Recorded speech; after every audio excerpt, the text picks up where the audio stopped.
You can't replace part of the brain. Like, you treat them the same. The source of truth for the medtech industry. Coexists with the prophets. Robot understands things automatically. Number one show in the medtech industry. So Stryker got ahead of that and changed in the 90s, built $1 billion company that held up high, a lot of things. State of MedTech. With your host, Omar and Khateeb.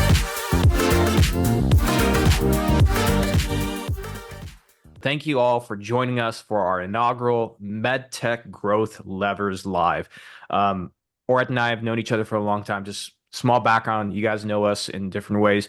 Oret and I actually lived in the same city for a long time. When he started his first agency many years ago, I was his first client, and I've used him and his agency in a variety of different places that I was at in the MedTech world. I became an entrepreneur. Oret, the first thing he told me was like, you will have an agency as well. And I said, no, I won't. I don't want to have an agency. And here I am now. I have an agency.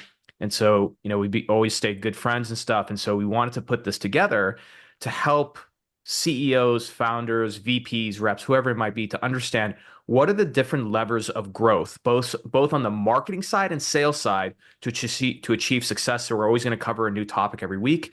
The topics will then go on the podcast the following week. So in case you missed it, you can listen to it.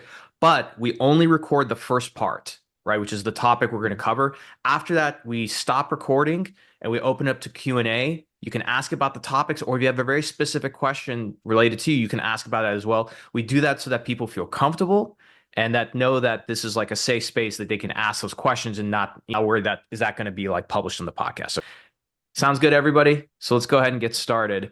Oret, let's start with the first topic, which is attribution. You want to take it away and then we'll kind of roll from there? We'll do the quick dive into attribution. So this is one that comes up a bunch. And I always have to tell people that you'll never get perfect attribution. And within that, there's specific things that you want to do to kind of counteract attribution. And so a lot of times what we see companies is they'll overemphasize what HubSpot or what Google Analytics tells them, because those are really telling you how you are capturing demand. It tells you the final touch point where people are converting. It doesn't tell you where or how people found out about your company, about your organization, and like what's actually creating the demand. And time again, we'll see this. Everything comes in direct, comes in organic, and then companies jump or race to over-optimize for those channels. A lot of times they end up being the wrong channels because of this kind of false reporting that we're getting from some of these platforms. So some of the things that we always do, best practices that we would look to do this, are things like adding the form, how did you hear about us? I recommend everyone here to do that, especially if you're doing more than one marketing motion. So keeping that field open. A lot of companies try and do the drop-down select, but then you miss out on some really great qualitative insights when you do that. So instead of like having the thing for just conferences, you can actually learn potentially which conference people go to or hearing about you. If it's a medical journal, you can hopefully people type in what journal. And a lot of times we get pushback from that. It's because it's harder to do the reporting, right? And I think that's a lazy way to kind of think about that. And really the solution there is to have two fields, the one for how do you hear about us, and then a second field for the category, which then lumps in a conferences, PR, paid, whatever it may be, so that we can kind of get your basis of both the qualitative and then on the back end do the reporting and get the actual broad category that you're looking at on a monthly, quarterly, whatever the time frame may be. Perfect. Yeah, and the thing that I think that's really important to understand about attribution, where did this person come from, and what do we attribute the lead to, the revenue, et cetera, is that a lot of early stage companies don't think about this. And what I always try and explain to people, the analogy I use is that think about it like weightlifting, okay? The time to get perfect form down isn't when you're in the gym and you're lifting, you're doing a bench press or something, or you're lifting 300 pounds. That's not the right time to do it, okay? The right time to focus on getting perfect form down and everything is when you're doing very, very lightweight. So if you translate this to the company side, as a CEO, early stage founder, or VP, the time to start thinking about attribution isn't when you're full on commercial, you're dealing with lots of leads, you have all these advanced strategies going on. You want to do it when it's very easy to control now, and when you don't have a lot of leads, because then it's so much easier to adjust, right? A lot of marketing, and if you think about it for organizations, it's very much like physics. Okay, when it comes to velocity, right, it becomes harder to change directions the larger the organization is, right? It's just like it's a physics equation, for acceleration, right? And so that's one side. The other side that Aura touched on that we always talk about is to always peel back the layers of the onion and understand it from a more sophisticated standpoint, which is, as a buyer, 10, 15 years ago, when social media was new, SEO was on the rise, etc., it was a little bit easier to find what's called a traction channel. You run some experiments and you say, hey, most of our leads, whether you're a B2C company, are coming from paid social or organic search or conferences, and say, we're going to put 90% of our budget in that one channel. But today, with the most, like today, Prime Day for Amazon, so there's all these sales going on, even the most benign purchases, a $10 purchase of a t-shirt, you have multiple attribution points. The company might target you on Instagram. You might see something on TikTok. You might, some SEO. So you had all these subconscious influences that got you to the point of making that purchase decision. But the thing that actually captured the demand might be something like Google search, when in reality, it was all these other things. So it's important to know that these buying decisions are more sophisticated than we realize, and especially when it comes to the B2B buyer, a la a surgeon, a physician, etc. All right, why don't you, kind of comment on that? Yeah, I'll chime in on the search component. So companies will see this and overemphasize this, is they'll get a lot of leads that come in, demo requests, conversions from branded search terms. The specific company name, people are searching for that. And if you don't really dive in, right, you'll once again, you'll overemphasize and over optimize for keyword terms. So it's specifically with the branded keyword terms. People come searching for the specific company, when in reality they found out about the company from a press release or from a social media post or whatever it may be, and then went to Google, specifically typed in the company name, and then clicked in and then converted. And we see this all the time. And in the absence of having that, like a clear look into the attribution and doing the how'd you hear about us, it will always be attributed back towards paid search, right? And if companies aren't careful with that, and they're not specifically like comparing not only the paid search, but branded search terms versus non-branded or high intent versus non-high intent, and then doing that analysis, you'll see companies waste tens of thousands of dollars, if not more, on Google search on paid campaigns because of that. Yeah. And something, I see, for example, Andrew Ortega Verguar is on. Hey, Andrew, good to see you. So Andrew is a founder of a really cool early stage company called Intellivasky. They're on my show. And so for somebody like Andrew, I don't think it's ever too early, but it might be too early for them to think about like a lot of attribution, right? So the thing for somebody like Andrew or an early stage founder is like, how can you start implementing this tomorrow? And I think the easiest way, whether it's, because think about like this attribution, you want to put attribution not only on the commercial side, but also the investor side. It's super important to understand that. And so the easiest way you can do this on a form, whether it's, and I recommend putting this on all, if you booked a meeting with me, that I have this on my HubSpot meeting links, or calendar link, whatever you want, which is, how did you hear about me, or did you book the meeting? And leave that blank. Don't put options, don't put the, where it's grayed out and it can say like social media, don't bias them. Yeah. And then on top of it, get in a habit. I've literally burned this in my brain that I do this even with people that it's not business related. The moment I meet somebody new, I literally ask them, like if they asked for a meeting, they came up to me, like usually when I go to a conference or I go to LSI, somebody comes up to me, they're like, oh, I wanted to introduce myself. I know you're Omar Khateeb. I'm like, great. Like, how did you first hear about me? Yeah. And when you get into this function and you build this into your organization of like, hey, we have to do our due diligence and not trust the data. Data can be very biased. You have to do the due diligence and start putting these things together, right? Then you start uncovering things where you say, oh, you know what? Like the last, three of the last 5 investors that reached out to me, they found me on LinkedIn. But when I asked this question, they all said, oh, I listened to the podcast, to the State of MedTech podcast you're on, right? Okay. So now you have a better insight as to, okay, these are the activities we should start focusing on. And maybe this is where we put some more budget. Maybe we get better about it, so on and so forth. And think about it for your budget cycling, for finance for the following year. You want to have a better idea of like, okay, here's the mix of channels that we go with. Like for my business agency, I work with B2B medtech companies. So for me, like main channel is usually LinkedIn. Ancillary to that is my podcast. And then sort of tertiary is Instagram. After that, Twitter, everything else is kind of like icing to the cake. But I have to make sure that I do a good job on LinkedIn, Instagram, and a consistency with my podcast. Right. So Yeah, I will say that there are three touch points as to attribution that everyone should kind of be paying attention to. The first and the most obvious, this is what 95% of companies look at, is the platform. It's what it directly, what HubSpot, what Google Analytics is telling you. The second one we've talked about is the kind of qualitative, the user generated. It's like, this is how I heard about you. And the third one should be from your sales team when they have that first call.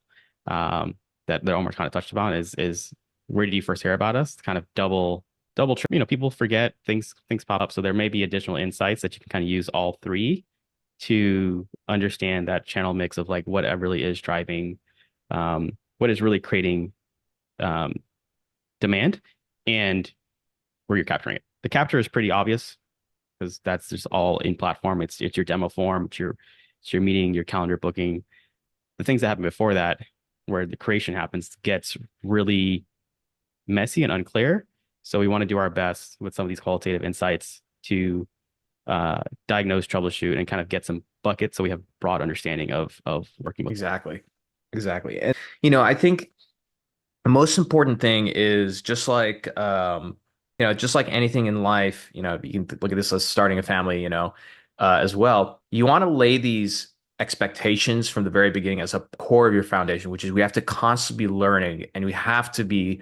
And, this sounds cliche. It's true. A lot of people, they say, hey, we have to always test our assumptions and everything. And then they forget to do that because we really like, especially when you have a board, we like to be certain. We like to show that, hey, we have a plan. We know what's happening in our business.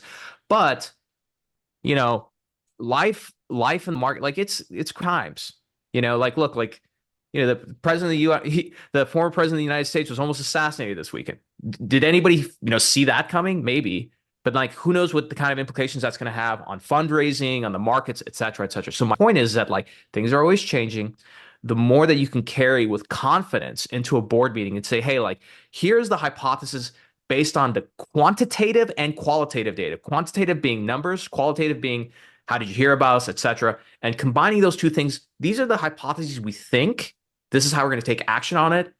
But we don't know. We're going to find out. And I think whether you're a founder or a VP, you have to put yourself in a position of authority and okay with just not knowing, right?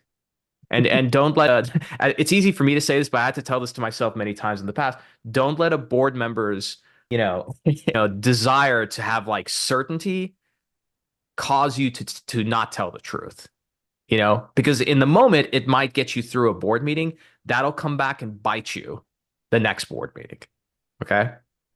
All right. Any other comments on attribution before we kind of cover our second and final topic, which kind of is a segue from that? No, I just had to laugh at there's no certainty in marketing for the board. None. It's always no one ever loves to say that out loud. But it's marketing is kind of an experiment at scale with a lot of these things. And you don't know what you don't know until you actually start putting things out there. And I always say, like, you're trying to like lessen the, kind of get more accurate as time goes on. But initially starting off, you have this wide wave pattern and it suddenly gets closer, and kind of figure out like we play within these bounds and we win in these bounds. And you kind of figure out what those channels are. If it's Facebook, LinkedIn, if it's doing podcast. But at the start, everything's a big guess. Yeah. A lot of assumptions. And it changes. And it changes. It changes,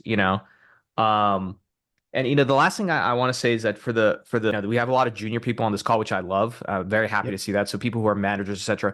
When you're getting pressure from your CEO about this stuff, you have to understand that you have to understand who your boss's boss is. Your CEOs are pointing to the board. So a lot of the concern I'll call it anxiety, tension around the questions they're asking, the things that they're asking about, is because those are the things that they are being asked and tasked by the board. So as a manager, the best thing you can do, manager or VP, if you report directly to CEO, you have to always think, what do I give my CEO that's going to protect him and her and make them look good to the board, right? And looking good to the board doesn't mean you have an answer for a problem. Looking good to the board means that you know what the hell you're talking about and you're honest about it. And that's the whole purpose of the board, is to be able to have an honest, open discussion about where the status of the company is and what's to be expected in the coming quarter without any surprises. So we keep going on this point, but last go, point. Go. You get last word on this one. We'll go to the second one. Just because a lot of marketers here, a lot of sales folks in here, having the right attribution in place and doing some of these steps that we're talking about, it validates your marketing activities and it validates the programs and initiatives that you put in place, right? And so if you have the idea to say, hey, we want to do a podcast or webinar series, or hey, we want to do these conferences, having these items in place gives you those early positive signals and gives you the proof points, right? Because you may do some of these activities and you don't see anything rise because everything is still being attributed to direct or SEO or whatever. But now you have proof points to say, hey, no, like this deal came in, originally said that they found us from watching this podcast episode, right? It was actually referenced in the meeting notes when the sales team is referenced in the how do you hear about us. So you can take those anecdotes and use it to build up your use case as to why certain things should continue, expand, and go from there. Perfect. Exactly. All right. Topic, and then we'll jump into Q&A, which is conferences. So believe it or not, I know a lot of people, they get it confused. They think that I'm anti anything in person. I think are great because, a lot of those conferences, even though I know that there's talk, I don't think that conferences are dying. I think that the big mega conferences, those are at risk because now more physicians are looking for more, not just intimate gatherings, but specific conferences compared to 10 years ago where most, I think 10 years ago, something like more than 50% of physicians were self-employed. They were in their own practice or part of a group or something. Now, like I think maybe 60 or 70% of physicians are part of like a health system. They're an employee. So for them to take time off where they're not getting paid and they're paying out of pocket, you have to think from their perspective, which is, okay, am I as a physician, let's say I'm a, orthopedic surgeon. Am I going to go to the AAOS conference, which is a mega conference, and the specific I do, I'm going to see like 3 or 4 lectures on that there? Or am I going to go to a specialty conference where I'm going to see like 20 lectures on the one specific procedure I do? So that's the thing you have to consider. And that'll kind of guide you on your budget in terms of like spend. But let's talk about like how to make the most of a conference, pre-conference, during the conference, and post. So, all right, why don't you kind of take it from there? Yeah, I'd love if folks are attending conferences, have things that are upcoming, to drop it in the comments and just see like, hey, yeah, we're doubling down on our conferences this year, or we're scaling back. Curious just to hear from those that are in the crowd right now, kind of what the small little sample, but what the is amongst everyone. Yeah, if you can comment, are conferences the same, more or less compared to last year? If you just comment in the from now, and we won't mention any names. Yeah, and then how I think of conferences, right? I think going into a conference, you have to really understand kind of your goals and what the intention is of the conference. And I go from the mindset of like, how do you maximize your conference presence, like outside of booth activities, right? So like pre-conference, what does that look like during the conference, and then post, right? And so pre-conference, like try your best to like get any kind of contact or any kind of lead list that you can get from that you can purchase. We like to roll those things into audience matched on like LinkedIn or on Facebook as best as we can. If we can do things like that to kind of incentivize booth or kind of bring awareness for the brand, and then do outreach to try and book like meetings, right? And so depending on budget and scale, you can do specific like dinners for target customers. You can do dinners for target customers and prospects. Like you just want to try and really just drive in the engagements before the conferences. And we like do some of those too. Omar, what about you? Pre-conference, what's in your playbook? Yeah, it's very important because, a lot of conferences, you decide where you go to them and you budget for them, from the previous year, right? Yeah. And so, I think you don't leave anything up to assumption. So ahead of the conference, there's some qualitative and quantitative things that I like to do. The quantitative side is things like running a few awareness ads on things like Twitter, because a lot of physicians, even if they're not active on Twitter, during a conference, they're most active on there more than LinkedIn. So running some awareness ads on there, low spend, 100 and 200 bucks, drive some awareness around your booth, etc. The other thing on the qualitative side is directly reaching out to physicians that to see if they're going to be attending that conference, right? I think that starts with looking at who's speaking on podium and everything, people you want to meet up with, sending them a message, letting them know, hey, we'll be at this conference. Here's the booth, right? They may not get back to you right away, but you want that in their inbox, both email and on social media, so that when they're trying to do things, people jump in and check their inbox during those conferences, and they might say, oh yeah, like I heard about this company, let me go check them out, right? And the last thing I would say, like, again, this is pre going into a conference. So a lot of it is, it's like, think of it like, throwing a party, right? That's essentially what your booth is. Whether you have a tech suite or a booth, right, is you're throwing a party. You don't want to announce the party. If it was like in high school, if you're throwing a party, your parents are going to be out over the weekend or something. You don't the day like that Friday and just tell people across the school, like, hey, we're having a party tonight, go there. You try and you sort of reach out to the people you want to be at that party first a week before, like, hey man, we're gonna have this party, blah, blah, blah, etc. And then the day of, like, everybody, we're having a party, right? So I think that's really important. The other side of it is that too many times the conference is put into one bucket, which is how many leads are we getting out of this conference? And you have to change your thinking around the conference to just not just how many leads are we getting, but what kind of existing customer relationships can we nurture? There's as digital as I am, there's something to be said about doing business in person. There's somebody, the very famous author that I became friends with recently. I went down to his office 3 times in the last week and a half to nurture a relationship, not through Zoom meetings. So one is like, how can we nurture existing customer relationships? What lectures can we attend? I recommend looking at the lecture list and assigning to your team members what to go and check out, because not only is that going to be great intel for you and your R&D team, you can even create content from that post-conference to post about, right? And then the last thing is, like, what kind of things do we want to learn? You want to test our demo? Like, see the conference as a place where you can generate business, nurture existing business, discover new things, and then pressure test messaging, demo, etc. All these things. So when you focus on it like that, the conference is a true investment. And it's not this, like, what's the ROI of the conference, right? That's a very and simplistic view is looking at the conference. So those are the things I like to think about pre. All right. But if you have any comment on that, please feel free. Otherwise, tell me, let's jump into the during. No, I really like the pressure testing. So that was always one of the things when we did conferences is you just get to work on the pitch in and out, like really get a hold of the objections that are coming. And in a rapid fire manner. And it's sometimes hard to do that, during a normal sales cycle. When you're at the conference, you have 50, 100 plus people attending to your booth. So I really like that point around doing the pressure test. I think that's a point that's often overlooked. But no, I think we've covered it. At least some of the things that we like to see pre-conference. It's just really, you want to make sure your booth, you have people interested and engaged to your booth before you get there.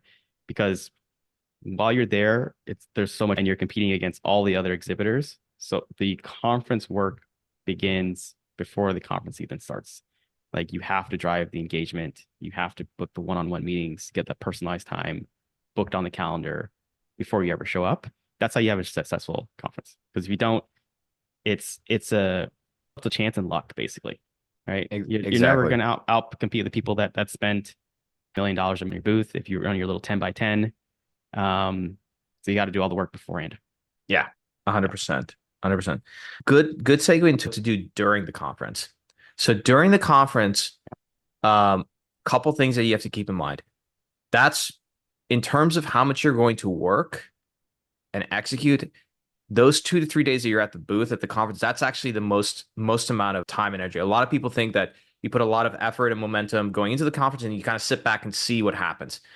Not the case. Once you're at the conference, first thing, you always want to keep your ads, whether, let's say you're running them on Twitter, pre-conference, and we didn't touch on this, by the way, pre-conference, you want to do it across the country that it's going to be in. A lot of times it's the United States, right? If it's an international conference, have United States plus, Europe, whatever your geography might be. Once you're at the conference, take those exact same ads and, to make it very simple, you can continue funding those ads. You don't have to launch new ads unless you have something specific, but then change the geo-targeting to be literally a mile or two, of a conference. That's number one. Number two is I can't tell you how a founder or booth captain or VP marketing, I asked them, what are the unopposed hours? And not only do they not know what the unopposed hours are, they don't even know what they've never heard of unopposed hours. So unopposed hours, every conference, these conferences, my friends, they're funded by industry. Let's start there. It's not through the funding of the membership. It's funded through industry. So to make sure that the industry partners, aka the booth exhibitors, are happy, they have what's called unopposed hours that happen at least 2 to 3 times a day where nothing else is going on, and so they intend to go to the exhibit hall. If a conference does not have good unopposed hours or don't have those at all, I would give it strong consideration whether you should be exhibiting there or not. So when those unopposed hours are happening, you have to figure out in between, who do you message, who do you go and try and meet up with, et cetera, so you can drive as much traffic at the booth. Because once the unopposed hours start, it's like a feeding frenzy. Everybody, it's all up for grabs, including when clinicians are, let's say, going to one booth to get a demo. If you got enough activity at your booth, right, you can get them, okay? All right, if you don't, do you mind if I double click into one specific tactic here? So again, these are levers that we talk about. Not all of these levers are digital. One of the most valuable tactics that you can do at your booth, and I've done this at little startup 10 by 10 booths, is you've almost guaranteed you're going to have your CEO there, a few salespeople, like minimum, you're probably going to have 3 or 4 people there. When you are at the booth, psychologically, you do not want to be positioning your body and your chest and everything facing out of the booth. Think about when you're in the mall, you're walking by a store or at a kiosk. When somebody's facing you like this, it is very aggressive. You're not going to walk up to them, no matter how much you want to learn about a product.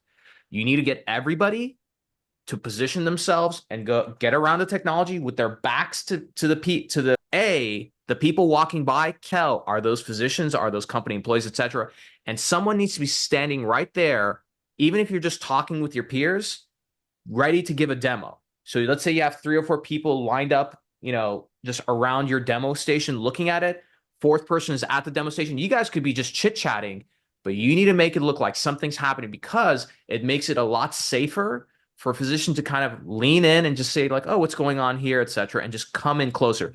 And they'll attract more like a moth. It's a psychological trick. It's very easy to do. And once they lean in, whoever is, on your team, they can kind of open and be like, oh, doctor, why don't you come a little bit closer? We're just starting with a new demo. That's how you start packing your demos and getting more. And at that moment, this is the other side of it, get content.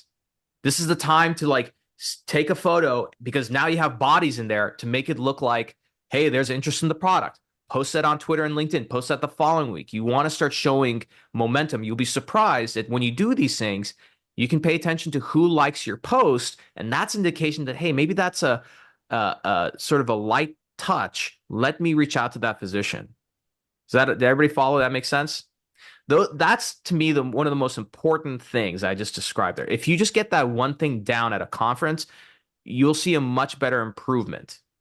And the last thing, and I'm gonna hand it to Rhett, is if you do lead generation, okay, you have to, as the booth captain, usually it's the marketing manager, everything, you have to run the booth like with an iron fist. You have to tell the salespeople, tell who's there, okay, when someone comes by and you scan their badge, put some information in, okay? Put some parameters, put some friction on there, because, walking away from the conference with 100 leads, hey, great. Even if you have 100 salespeople, do you want all 100 of them focusing on every single lead? There's a hierarchy of importance here. So you have to figure out like which are the ones that are like, hey, these are warm to hot leads.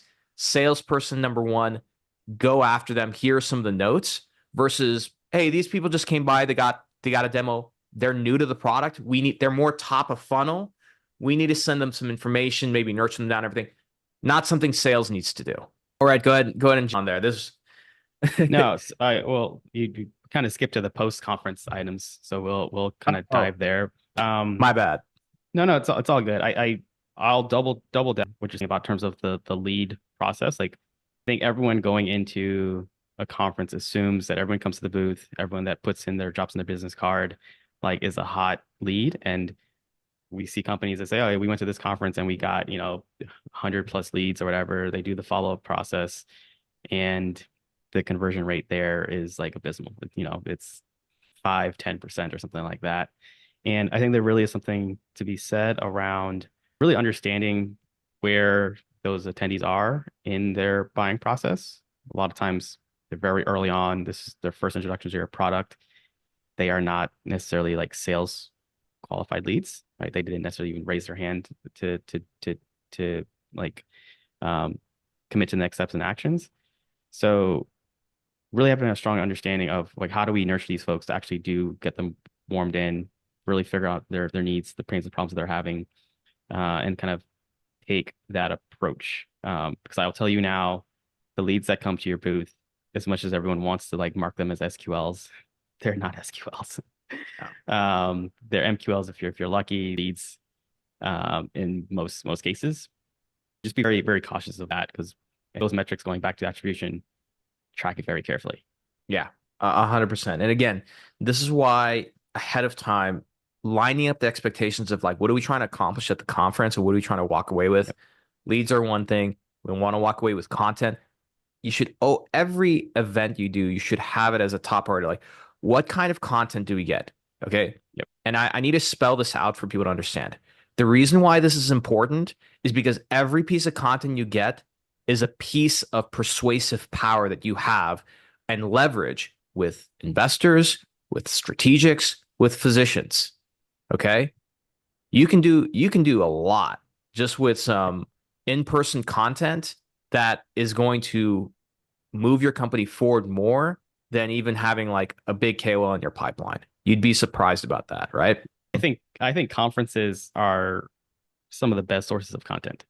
If you 100%. Really boil it down, if you're strategic and have your customers there, you have hot prospects there, you can use that and record. And we've talked about this before.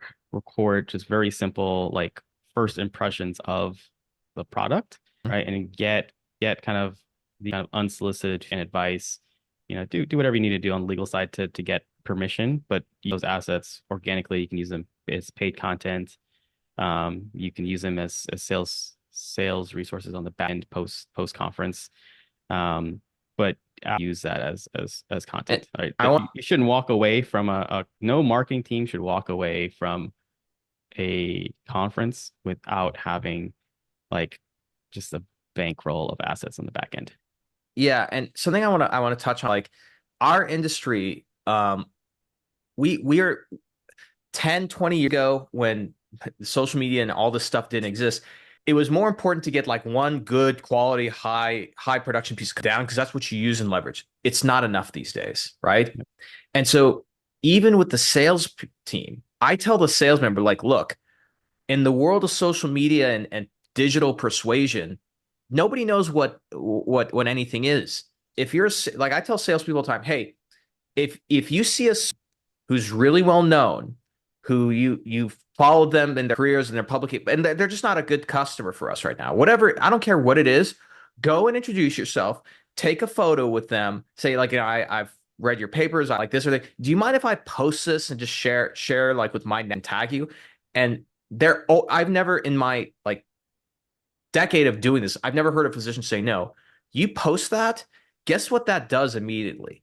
The market and other who are following that physician's following your salesperson, they don't know if that person is a customer or not. And subconsciously, that doesn't matter, right? So there's all the name of the game for every business, whether you're selling lemonade on the sidewalk or selling a multi-million-dollar robot, is the foundation is how do we get attention? And then how do you take that attention and channel it into an action? And that action channels into a behavior change, right? This is the way we have to start thinking about these things.